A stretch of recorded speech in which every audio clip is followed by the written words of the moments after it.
Jadi ada yang pernah ngomong begini bahwa penyakit jantung tuh penyakitnya orang kaya. Kalau orang miskin nggak kena jantung, bener nggak sih dok? Coba gimana pengalamannya? Nggak kena jantung tapi angin duduk ya, sama aja. Beda istilah aja. Gimana itu? Orang kan selalu bilang, kok imun sama stres apa hubungannya? Ada. Karena memang tubuh kita tuh ada tentara-tentara namanya natural killer cell. Dan namanya imun itu sebenarnya ada banyak, nggak cuma satu ya, ada banyak.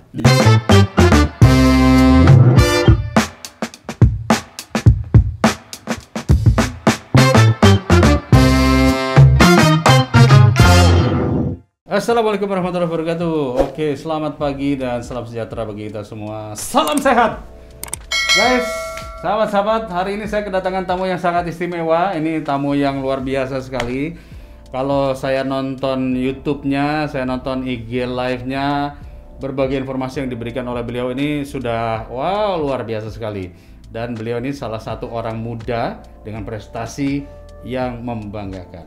Dr. Vito Damai, selamat pagi dok. Apa kabar? Selamat pagi, Kang Oke. Dede. Senang sekali dari sini. Terima kasih. Jadi Dr. Vito ini bilang kepada saya harus menggunakan masker karena itu beliau ini bekerja di rumah sakit ya dok ya, di rumah sakit Siloam. Iya. Dan tiap hari ketemu orang sakit. Iya.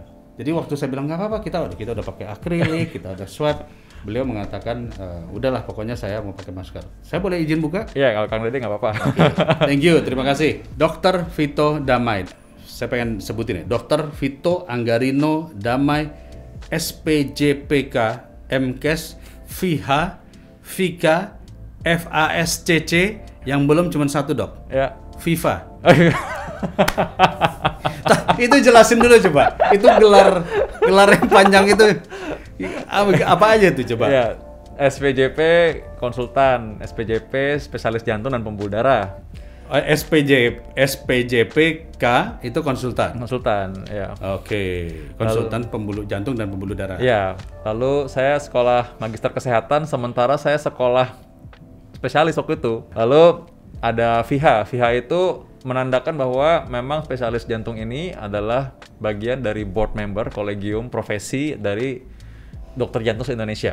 Oh, oke. Lalu ada VICA, itu saya bagian dari semacam asosiasi internasional dalam bidang angiologi. Angiologi itu mengenai pembuluh darah, karena keminatan saya di sana, pembuluh darah. Pembuluh darah ya. Ya, Oke. lalu yang satu lagi FASCC itu adalah bagian bahwa rekognisi ya, bagi kolegium semacam asosiasi dokter jantung se-Asia Tenggara.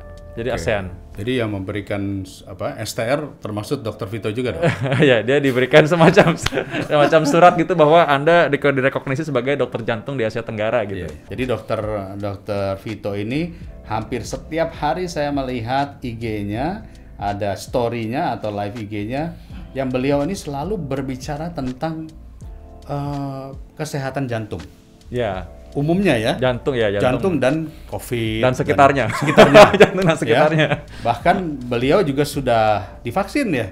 Udah 2 kali. 2 kali ya. Udah.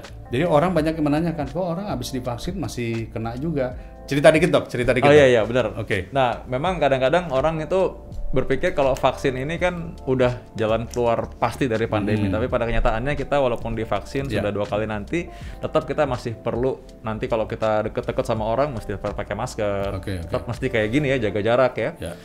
Dan menurutku memang itu kita butuh waktu yang cukup panjang. 3 bulan ya, kalau nggak salah 90 hari itu baru maksimum imunnya itu baru muncul. Iya, gitu setelah 28 hari muncul dan setelah 3 bulan masih ada. Kan penelitian di Bandung kan, jadi Iya. setelah 3 bulan diperiksa ternyata masih ada. Masih ada. Masih ada dan masih sampai 90% antibodinya. Jadi karena itu sebenarnya kan ini memang jalan keluar buat kita. Maksud saya kita harus optimis ya, bahwa memang ini ya jalan keluar udah kelihatan. Tinggal kita nih sekarang disiplin nggak, jangan keburu merayakan sebelum finish gitu maksudnya gitu. Iya, jangan euforia dulu lah. Iya, kayak Kang Dede kan misalnya bertanding kan, masa lawan belum jatuh udah gini dulu Iya, ya. iya. Tapi kita udah tahu, lihat optimis, udah latihan, udah tahu jalan Iya, keluarnya, iya, strategi gimana, kedepannya insya Allah baik-baik Iya, aja iya, gitu iya. ya. Oke. Saya tertarik Iya. berbicara tentang angka penyebaran COVID-19 ini. Kita pahami memang signifikan sekali menyebar karena ya udah kita agak sulit kita untuk bertemu dengan orang tidak berdekatan gitu ya. Iya. Tetapi poin saya adalah faktor resiko, faktor bahayanya itu kan sekarang sudah turun. Iya. Dan ternyata yang masih berbahaya itu atau katakanlah yang fatal adalah yang punya penyakit komorbid. Oh, yes. Nah, komorbid itu kan bisa dijelaskan adalah penyakit bawaan. Betul ya? Penyakit penyerta. Penyakit penyerta ya, Iya. penyakit bawaan. Bawaan, tapi ya termasuk juga sih. Penyakit bawaan bisa, tapi penyerta lebih luas lagi ya. Nah, oke, nanti bisa dijelasin ya, Dok Iya. ya. Jantung, diabetes, Yes. ya ginjal, asma, Yes. apalagi tuh TBC, Obesitas. Obesitas. darah tinggi. Yes. Nah, waktu saya mengurusi dunia kesehatan, saya ngurusin BPJS, itu ternyata kita dapatkan 10 penyakit di Indonesia Iya. terbanyak, mungkin 5 di atas itu, darah tinggi, hipertensi, jantung, stroke, Yes. ya, Iya. stroke, jantung, kanker, Iya. diabetes, lalu kemudian apalagi tuh? Ya, penyakit tidak menular kan, ada asma Penyakit juga. tidak menular ya, Yes, penyakit benar. tidak menular. Ginjal termasuk sih. Betul, Iya. ginjal, masalah soal kelainan darah. Iya. Nah, baru yang terakhir itu panuan, itu juga ada juga termasuk di dalam itu. Nomor 11. Nomor 11. Tapi- Itu ternyata dari sekian banyak itu umumnya adalah gaya hidup ya, Dok ya. Ya, bisa dicegah dengan gaya hidup. Jadi sangat ironis kan? Coba Dok jelasin, Dok, karena Yes. yang saya tahu ya masalah COVID-19 ini banyak komorbid, terutama di jantung adalah pengentalan darah. Oh yes, itu ramai banget di Betul ya, Dok, ya? juga. Iya. Memang yang ironisnya adalah yang menjadi penyakit penyerta yang membuat orang jadi berat masuk di ICU itu justru memang adalah penyakit yang harusnya bisa dicegah.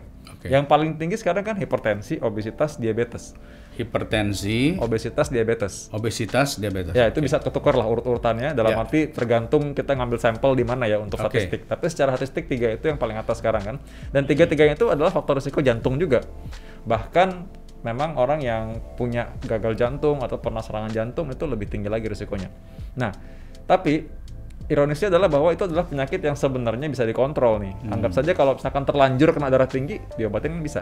Iya, iya. Dan obatnya lebih simpel dibanding kalau mengobati komplikasinya. Oke. Contoh nih, orang udah darah tinggi, anggaplah minum 1 kapsul misalkan tensi turun normal. Dibanding dia nggak minum, ntar jadi gagal ginjal, cuci darah. Serangan jantung misalkan harus bypass operasi misalnya.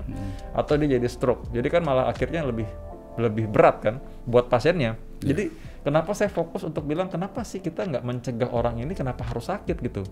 Pada kenyataannya statistik, penelitian, kalau edukasi dilakukan, pencegahan dilakukan, maka risiko penyakit jantung menurun sampai 85%. 85% loh.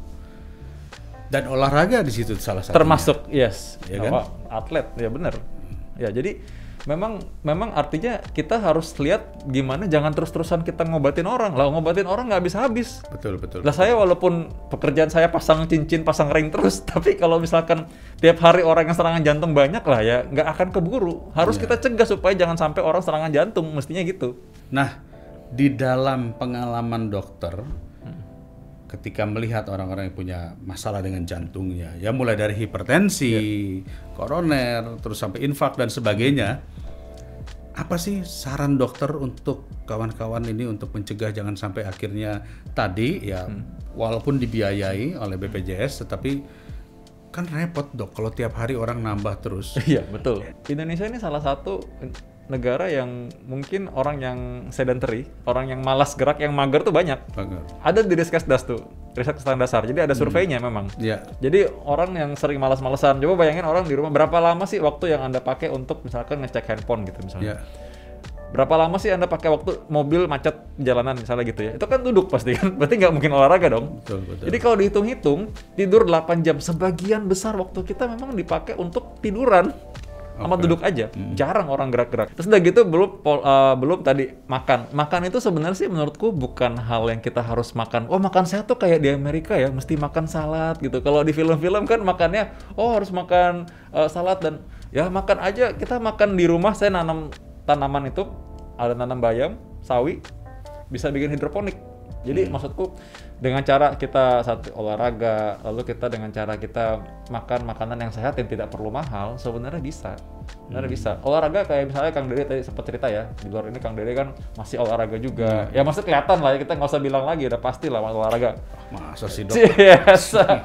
Kalau kan nggak mungkin begini kan, nah, pasti olahraga lah. Olahraga, Makanya kenceng terus kulitnya, coba lihat.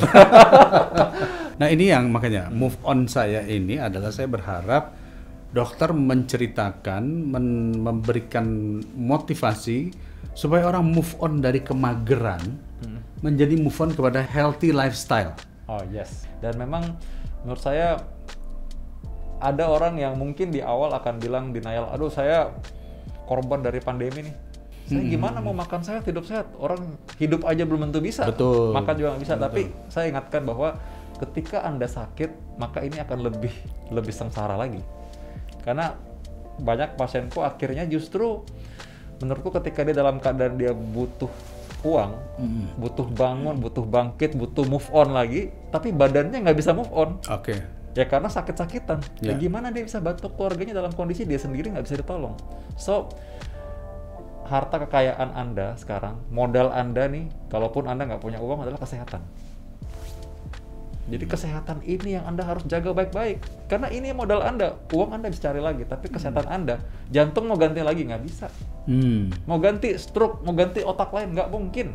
Jadi badan Anda yang Anda punya sekarang ini adalah aset Anda, modal Anda sekarang. Betul. Jadi if you want to move on, mau menang dari pandemi ini ya jaga badan Anda. Kesehatan dulu. Kesehatan dulu. Oke. Kesehatan, jaga kesehatan dulu. Setelah itu coba cari yang lain. Anda sakit nggak mungkin bisa mikir mau bikin podcast lah, bisa mau bikin apa misalnya ya. Anda harus bugar dulu nih baru bisa kan. Betul, betul. Anda mau bikin bisnis lain, Anda mau bangun startup, Anda mungkin mau bangun pariwisata, mungkin pariwisata sama Kang Dede. Gimana nih Kang, saya mau bangun pariwisata nggak bisa. Tapi Anda buat ketemu, buat bikin ini, buat bikin itu, Anda harus sehat. Nah itulah yang menurutku adalah syarat untuk move on pertama, kesehatan. Oke. Guys, move on pertama adalah kesehatan. Dan kesehatan itu sebetulnya identik dengan keinginan saja. Ya. Jadi ada yang pernah ngomong begini bahwa penyakit jantung tuh penyakitnya orang kaya. Kalau orang miskin nggak kena jantung, bener nggak sih dok? Coba gimana pengalamannya? Nggak kena jantung tapi angin duduk ya sama aja. Beda istilah aja. Gimana itu, coba ceritain tuh. Beda istilah aja ya kan. Angin duduk kan istilahnya orang awam kadang-kadang, oh saya nggak jantungan tapi angin duduk gitu. Ya itu padahal menggambarkan apa yang dia alami ketika dia sakit jantung gitu. Nah, Dikerok gitu ya, dok, ya? dikerok, hilang gitu. Padahal memang nggak semua orang penyakit jantung juga langsung check out. Kadang-kadang dia survive juga. Nah, tapi survive-nya dia mungkin udah lemah jantung misalnya. Tunggu dong, itu kalimat check out tuh maksudnya apa? Check out maksudnya pergi mendahului kita gitu loh. Oke. Kan nggak enak masa Baik. podcast lagi ngomong gini tiba-tiba. Baik. Iya, iya, oke, baik. Biar paham ya, check out. Check out Bukan tuh check out maksudnya. hotel ya, bukan. Check out itu check in hotel. Jadi check out mendahului kita maksudnya. Iya, iya. Dan itu adalah hal yang menyedihkan buat saya Kang Dede kalau harus menyampaikan kepada keluarga, Pak maaf ya, Ibu sudah atau Pak udah Bapak udah pergi gitu. Aduh. Oke. Nah, jadi karena itu kembali lagi tadi bagaimana move on tadi itu ya. Ketika kita satu udah tahu kesehatan ini sebagai aset kita, modal kita. aset. Tadi Kang Dede juga udah bilang, yang kedua adalah tadi Kang Dede udah bilang adalah pikiran kita ya, mindset kita. Ah, good. Mindset kita. Mindset kita ini sesuatu yang kita bisa kendalikan. Orang masuk ke kita, masuk hoax lah. Masuk orang bilang, wah nih kamu bakal jatuh nanti nih, omset ini semua bakal nggak bisa. Itu udah make you lose before you even fight. Pressure-nya tinggi. Iya, pressure tinggi membuat dia juga apa? Akhirnya belum sampai berperang juga udah kalah duluan. Udah jiper duluan. So kita harus tahu juga mengontrol apa yang kita mau terima, apa yang kita lakukan. Karena kalau orang datang kepada kita ngasih kabar segala macam, kita nggak bisa cegah mereka, tapi kita bisa mencegah apa yang masuk apa. Kan kita punya pintu sendiri. Artinya maksudnya jangan sampai apa yang dikasih tahu orang itu membuat kita jadi lemah, jadi kita rasa bahwa oke, ini kita nggak bisa apa-apa lagi. Yang kedua, mindset itu penting sekali. Mindset. Orang kan selalu bilang, kok imun sama stres apa hubungannya? Ada. Karena memang tubuh kita tuh ada tentara-tentara namanya natural killer cell. Jadi Natural killer cell. killer Killer cell.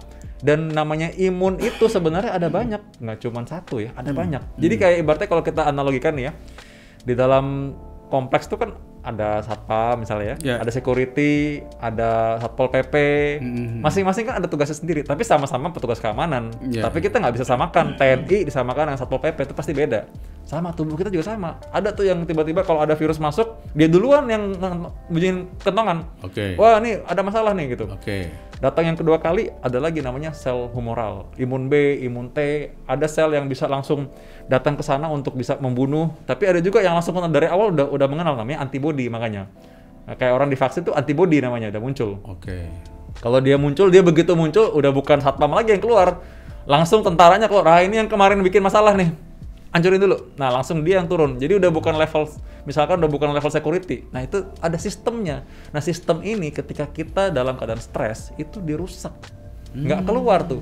Oke. Nggak efektif. Sehingga pertahanan tuh, natural killer cell mungkin turun tertidur, dia nggak keluar. Karena tubuh kita ngerasa, wah ini kayaknya kita lagi mikir yang lain, fokusnya lain nih. Oh. Dia menurunkan aktivitasnya, efektivitasnya yang harusnya dia bisa kenalin, dia nggak kenalin. Makanya jadi gampang sakit. Ya, Nah, ya, ya. ini yang orang harus tahu, aku rasa. Nah, baru kali ini saya bilang nih. Betul, Nah, betul, orang selalu ngomong kan mengenai hal yang gampang aja, imun. Nah, itu tadi Imun penjelasannya. aja ada macam-macamnya. Macam-macam, ya. yes. Dan itu sangat dipengaruhi oleh mindset kita. Mindset. Karena pada dasarnya pikiran kita lah yang mengendalikan kondisi tubuh kita. Iya, exactly. Tapi bukan pikiran yang seperti kayak ayo imun bergerak, bukan begitu kan ya? Bukan. Tapi more to the subconscious-nya ya, Yes. alam bawah sadarnya ya. Yes. Jadi kalau misalnya sekarang begini, tiba-tiba ada orang mengatakan, "Pak, omset turun berapa persen? 70%." Waduh, itu kira-kira imunnya naik ya, Dok? Iya, naik 70%. Kalau turun ya langsung dia Turun stres, langsung kan ya? turun, Iya. Nah, tapi kalau misalnya Pak, omset Bapak turun berapa? 70%. Ya, alhamdulillah masih ada 30%. 30%, Kita ya. akan rebound, kita akan Iya. kuat. Imunnya naik nggak kira-kira Yes, gitu? iya dong. Naik. Karena Betul, dia kan, ya? ada sisi positifnya yang dia ambil Betul. dan dia bersiap untuk fight back.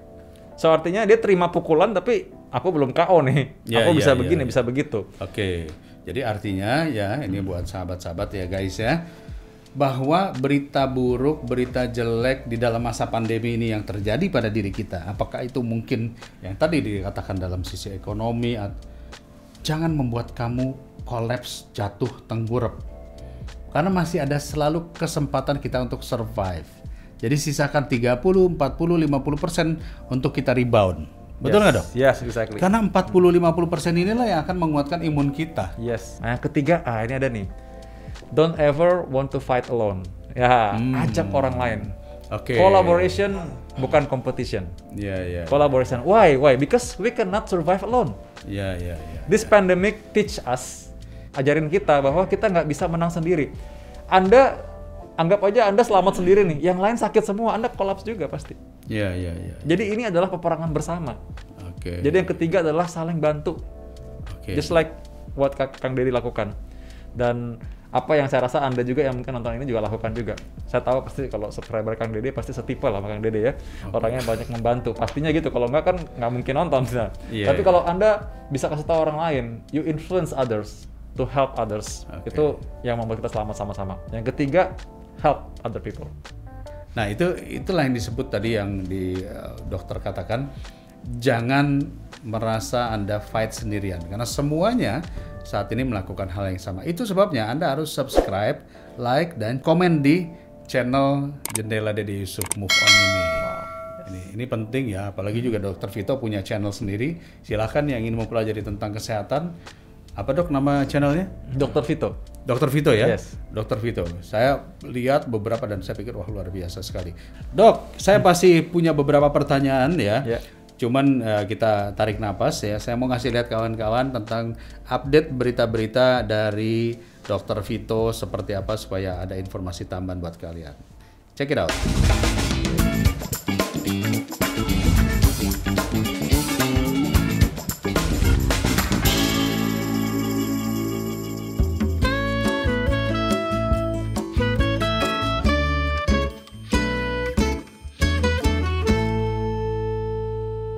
Sekarang kita bicara dikit tentang isu terkini lah ya Dok ya.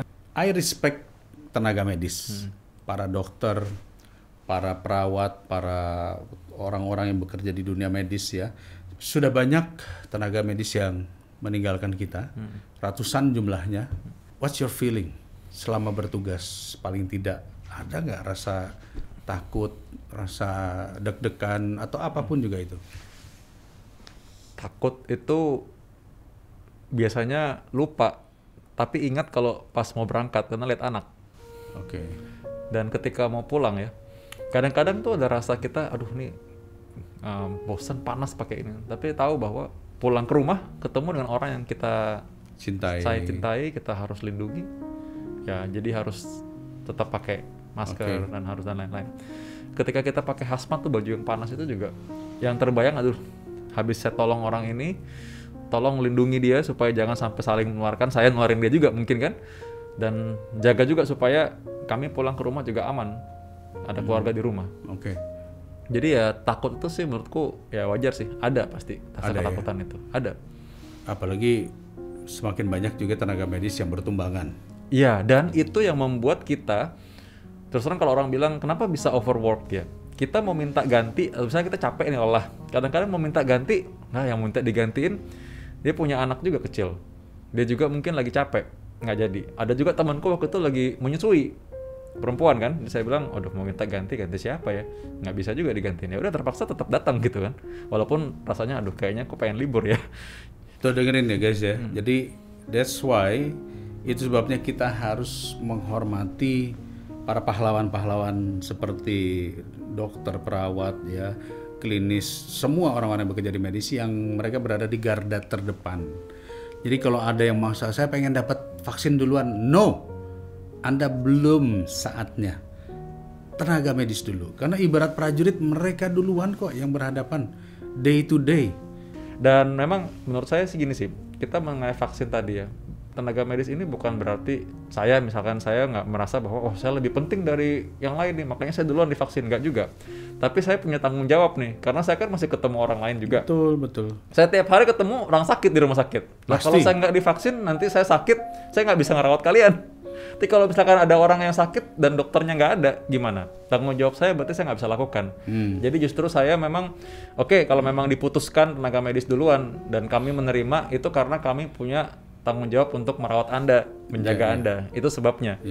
Jadi bukan karena kita lebih penting dari yang lain gitu, nggak juga sih sebenarnya. Tapi kalaupun dianggap lebih penting di saat ini, saya setuju. Saya setuju. Ini kan sama aja.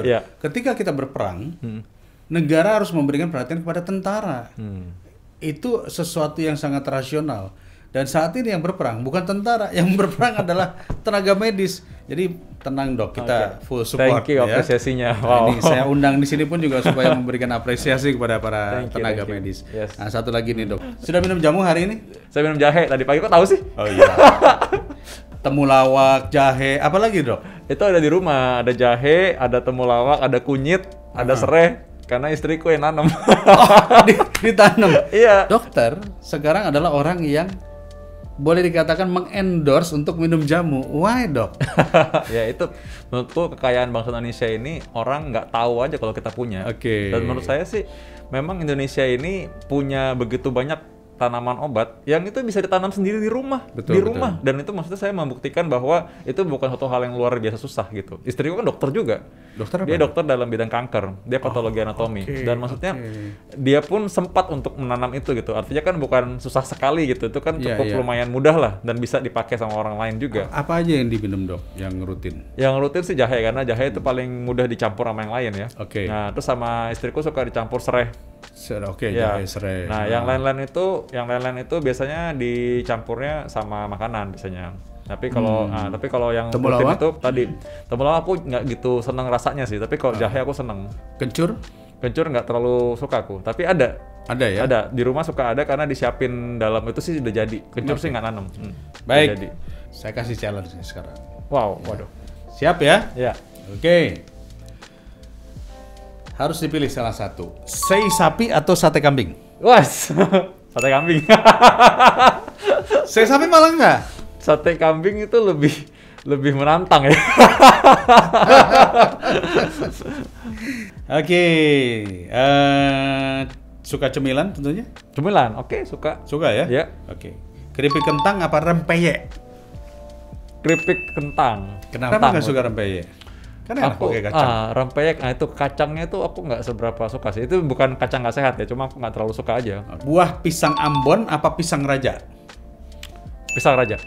Kalau disuruh pilih musik sweep pop atau hip hop? Sweep pop. Ini tergantung style nih. Iya sih, aku lebih pop sih. Pop ya, sweet pop ya. Iya, sweet pop. Renang atau nge-gym? Nge-gym, Pak. Kenapa? Karena berenang saya nggak bisa. Aduh, jawabannya simpel banget ini. Saham atau properti? Saham. Why? Karena, ini nggak berarti aku menganjurkan orang main saham juga ya. Nggak apa-apa. Ya, tapi menurutku saham itu kita ada ilmunya, ada sedikit Challenge-nya semacam juga. ya challenge karena kita kan nggak tahu persis apa yang terjadi di depan kan. Oke. Kalau bisnis mending bikin kafe apa buka klinik? Buka klinik. Kalau liburan mending ke Jerusalem apa ke London? Aku belum pernah kedua-duanya sih. London mestinya. Oke, baik. Nah, jadi dari pertanyaan-pertanyaan ini kurang lebih kita bisa menyimpulkan bahwa Dr. Vito ini adalah seorang anak muda yang smart, udah pasti smart lah, dokter spesialis, gelarnya aja panjang.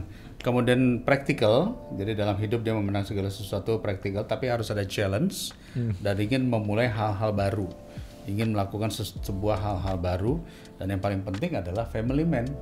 Nah, ini yang penting. Biasanya kalau udah ganteng keren kayak gini, suka banyak ininya. Gitu. Ya udang jahe. Oke, sekarang saya ganti nanya. What is your lowest point? Yes. Yang membuat Dr. Vito bangkit. Yes.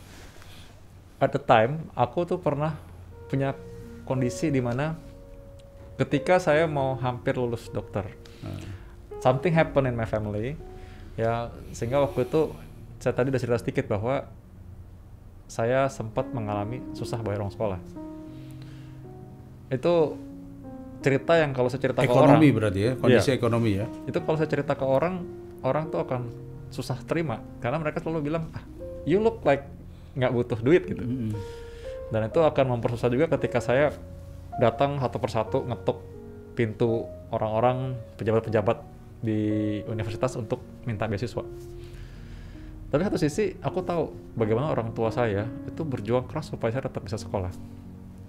Dan ketika saya akhirnya lulus, orang tua saya akhirnya waktu itu mengusahakan supaya tetap bisa sekolah. Dan saya waktu sekolah spesialis itu saya berpikir gini, saya gimana caranya mesti kerja, mesti ini, mesti itu agar saya tetap bisa sekolah spesialis karena itu impian saya. Saya mengusahakan beasiswa dan lain-lain. Dan saya berpikir bahwa aduh kayaknya sih saya mungkin apa punya plan B aja ya. Sempat waktu itu udah berpikir gitu. Sampai saya udah punya deal dengan saya waktu itu udah coba bawain acara di radio. Lalu waktu itu sempat ada TV kabel bikin acara kesehatan. Lalu saya juga jadi hostnya kan. Saya pikir aduh kayaknya apa mungkin jalan saya di sini ya. Tapi enggak. No, setelah itu saya berpikir kayaknya bukan ini deh. Saya bukan di sini, saya memang mau jadi dokter spesialis kok gitu kan. Jadi deal itu segala macam, akhirnya saya berani ambil keputusan untuk mengejar apa yang menjadi impian saya yang asli. Jadi dokter spesialis, tetap kejar beasiswa, dan saya meninggalkan zona yang saya pikir nyaman. Kan aku udah nyaman nih, udah jadi ada di radio, ada ntar lagi dapat kontrak buat TV, dan itu saya akhirnya bilang, Selebriti, jadi selebriti. Saya bilang, saya nggak jadi tanda tangan karena ini bukan tujuan saya. Saya bilang, saya pengen jadi dokter spesialis jantung, dan saya akan sekolah, saya akan kejar sampai saya dapat. Itu bukan berarti saya udah dapat loh, belum. Tapi saya udah bilang bahwa saya pengen kejar yang itu. Jadi saya tinggalkan yang ini, saya bilang saya nggak jadi tanda tangan kontrak untuk ini, saya mau kejar sekolah saya. Dan itulah nanti suatu saat nanti saya cerita lagi. Begituan akhirnya saya dapat sekolah, dapat beasiswa full. Sampai saya lulus saya nggak keluarin duit satu pun. Kalau orang nanya sekarang, iya nggak bayar sama sekali. Jadi orang kalau nanya itu sekolah spesialis gimana bayarnya, saya nggak pernah ngerasa bayar. Sampai selesai itu semua. sebabnya Dr. Vito sekarang membagikannya gratis. Yes, because it's free. Oke. Ya, dan itu tadi lonjakannya, lompatannya itu pertama dengan rasa syukur tadi menurut saya. Syukur bahwa saya punya kondisi sekarang, saya bisa ini, saya punya opsi ini, saya punya opsi ini. Ada orang yang mungkin dia nggak punya pilihan lain, tapi sekarang saya punya opsi. Jadi daripada saya mengeluh, kok saya ketika saya lagi mau dapat kontrak buat di televisi, tapi kok ternyata saya mesti sekolah, kenapa nggak saya tinggalin aja, yang itu kan susah gitu. Tapi saya tahu saya punya opsi ini, saya punya opsi itu, jadi saya syukuri aja apa yang ada, dan itu membuat saya semakin semangat buat bisa kejar apa yang saya mau capai. Yes. Cakep. Ada beberapa hal yang kita petik barusan dari ceritanya Dr. Vito. Yang pertama adalah kejar impianmu. Jadi kalau ada orang bertanya, Pak, boleh nggak saya bermimpi jadi presiden? Boleh. Lemparlah cita-citamu, impianmu setinggi-tingginya. Siapa tahu nyangkutnya di bulan. Artinya, kalau kamu nggak ngelemparnya ke planet tertinggi, nggak akan nyangkut kemana-mana. Jadi harus dilempar. Dilempar. Iya kan? Yes. Jadi harus follow your dreams. Jangan mencari zona nyaman. Yang kedua, dalam mencari, jangan pakai ambisi, jangan pakai emosi, jangan pakai marah, dan jangan pakai mengeluh. Karena mengeluh akan menciptakan energi negatif. Marah akan menciptakan energi negatif. Ambisi akan menciptakan energi negatif. Dan ketika dikelilingi oleh energi negatif, maka yang datang ke kita adalah energi negatif. Energi negatif dari orang lain. Kita marah, orang lain akan bilang, "Lu siapa lu?" Marah juga. Ketika kita sombong, orang akan mengatakan juga dengan kita, sombong juga. Yes. Artinya apa? Selalu memancarkan energi positif. Itu yang dilakukan Dr. Vito. Sehingga Dr. Vito tidak mengeluh, tidak marah, tidak ambisi, dia hanya punya niat, dia bersyukuri, betul ya? Yes. Dan ketika mensyukuri, maka dia mengeluarkan energi positif. Dan tanpa disadari rezekinya datang, yaitu beasiswa. Yes. Karena rezeki itu bisa dari bentuk apapun. Ya. Pertolongan, beasiswa, ketemu orang-orang yang menolong, yang bisa memboost kita dan sebagainya kan. Yes. Akhirnya beliau jadilah dokter spesialis jantung yang saya katakan amat sangat murah membagi ilmunya. Karena waktu belajarnya nggak ngeluarin biaya. Akibat dari apa? Akibat dari pertolongan-pertolongan. Yes. Betul kan? Exactly. Wow, luar biasa, keren abis ya. Kita dapat banyak masukan hari ini dari Dr. Vito, pengalaman-pengalaman yang berharga. Buat kalian yang mungkin merasa jatuh, merasa terpuruk, nggak tahu harus ngapain, jawaban Dr. Vito hari ini adalah syukuri.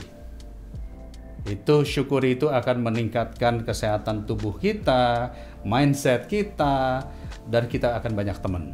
Oh, yes. Benar ya, Dok ya? Benar sekali.